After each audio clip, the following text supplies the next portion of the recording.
La ley Soto sigue vigente para nuestro ordenamiento jurídico. Buenas tardes, buenos días todavía, Karina. Un Buenos gusto días. estar contigo y a tu disposición para absolver cualquier consulta sobre lo que comentas. Muy bien.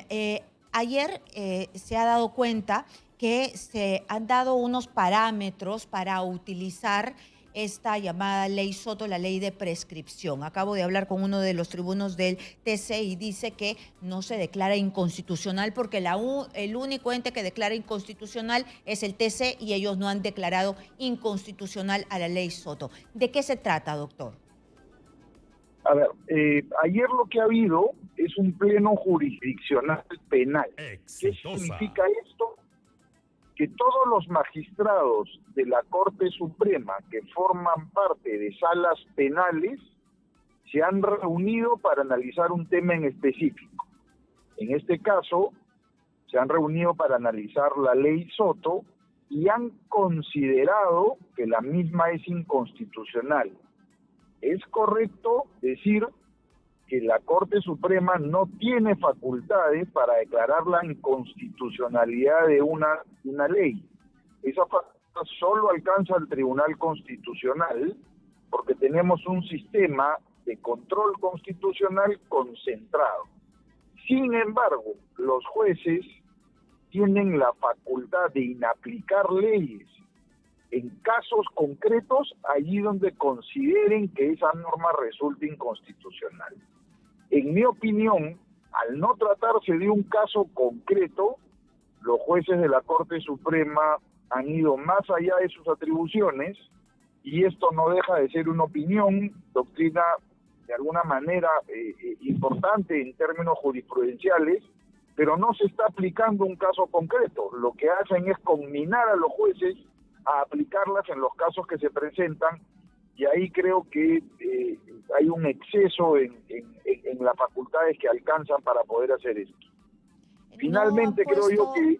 ¿No han puesto una lista de casos específicos para no aplicar esta prescripción o es que se ha regresado o lo que ellos han dicho regresen a lo que hacíamos antes?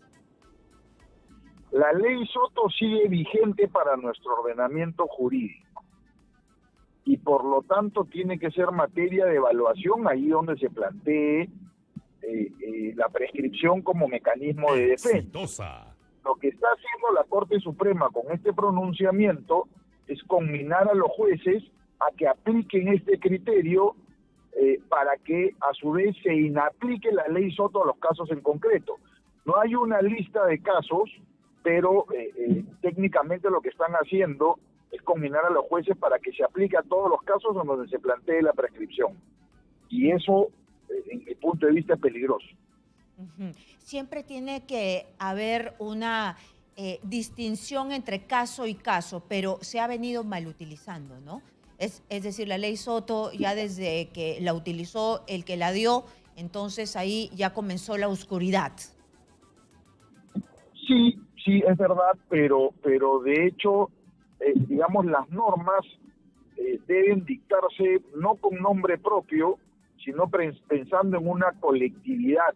Y allí donde se abuse de una norma, ello no puede ser, digamos, causal suficiente para justificar su inconstitucionalidad, porque la inconstitucionalidad implica eliminarla de todo el ordenamiento jurídico de forma tal que no aplique para ninguna persona. Lo que hay que revisar quizás es aquellos casos en donde se ha hecho abuso de esa ley y determinar si corresponde o no corresponde aplicarla. Pero actuar como está actuando la Corte Suprema me parece un exceso. Al final, a través quizás de procesos de habeas corpus que planteen personas que se sienten afectadas por la aplicación de este criterio que está estableciendo la Corte Suprema, será el Tribunal Constitucional quien termine definiendo esto. Se me ocurre que más de un habeas corpus va a llegar a sus manos en donde se cuestione la aplicación de ese criterio y finalmente, como corresponde, será el Tribunal Constitucional quien termine zanjando esta discusión. Esta ley no es retroactiva, ¿no? Es decir, si Soto la utilizó ya no se puede hacer nada, pero sí hay elementos de la justicia judiciales o penales que pueden hacer retroceder lo que ya se hizo, ¿no? Las apelaciones, eso sí se puede usar. Lo que pasa, Karina, que en materia penal hay un principio que se llama el de la retroactividad benigna.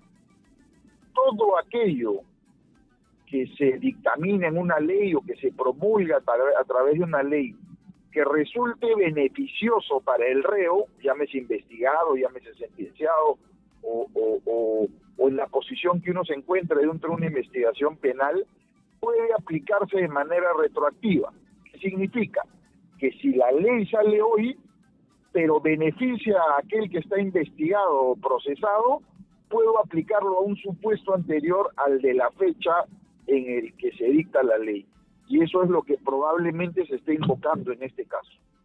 Muy bien, pero ¿y si se aplicó exitosa de manera irregular o a un corrupto y uno se da cuenta que después se hizo para beneficiar a alguien que no se debió? Para eso sí sirven las apelaciones, ¿no?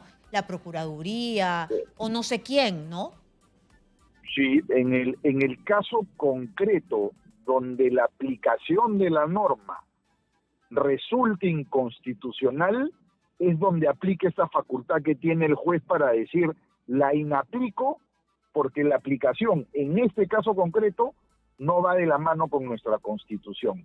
Esa es la labor que puede tener en lo que a control constitucional se refiere, tanto jueces civiles como penales. Todos los jueces del Perú tienen esa facultad, pero la declaración de inconstitucionalidad con efectos para todos solamente la tiene el Tribunal Constitucional en el Perú. Muy bien. Quiero aprovechar que usted es abogado procesalista para preguntarle, ¿no? El TC ha determinado, porque ya lo dijeron casi todos los miembros del Tribunal Constitucional, que se regrese a la sentencia, que la sentencia de Alberto Fujimori está vigente y que se puede proceder a la excarcelación. Esto quiere decir que el juez que está en Ica tiene que acatar lo que dice el TC, o él puede determinar otro tipo de camino.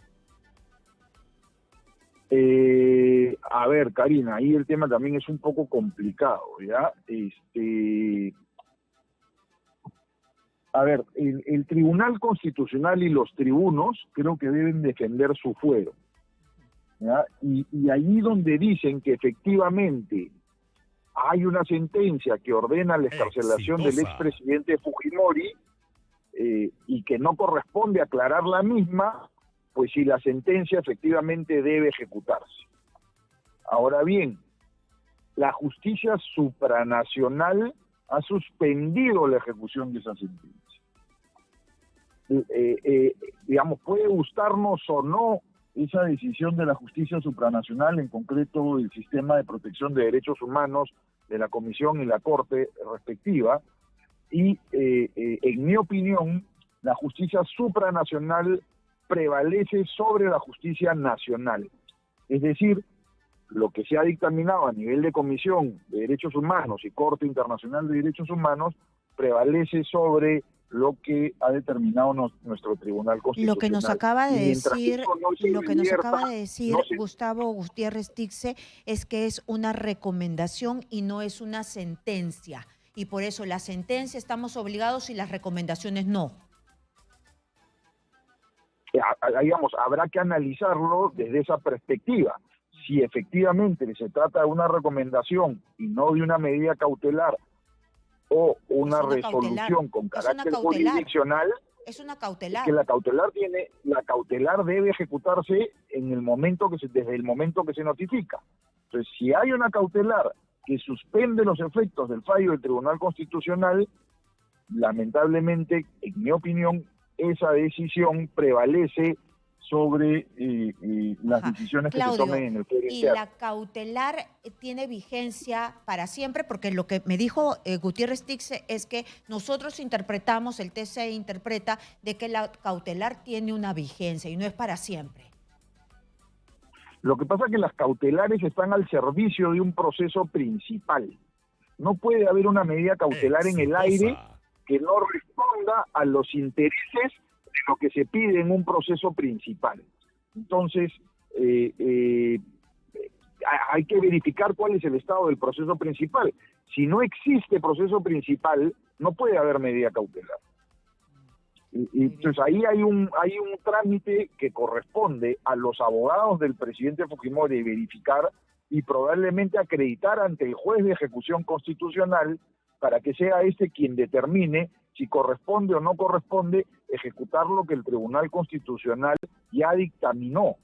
A mí me queda claro que la decisión del Tribunal Constitucional es liberar al presidente Fujimori.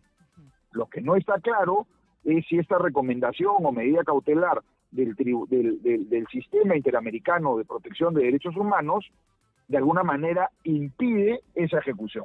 Y es ahí donde los abogados del presidente Fujimori deben enfocarse, no tanto en lo que ha dicho el tribunal, no tanto en lo que ya dijo el Tribunal Constitucional. Ha quedado claro. Muchas gracias. Hemos estado con Claudio Cajina, abogado procesalista, que nos ha hablado de estos dos temas, de la ley Soto y también cómo es de complicado el tema Alberto Fujimori.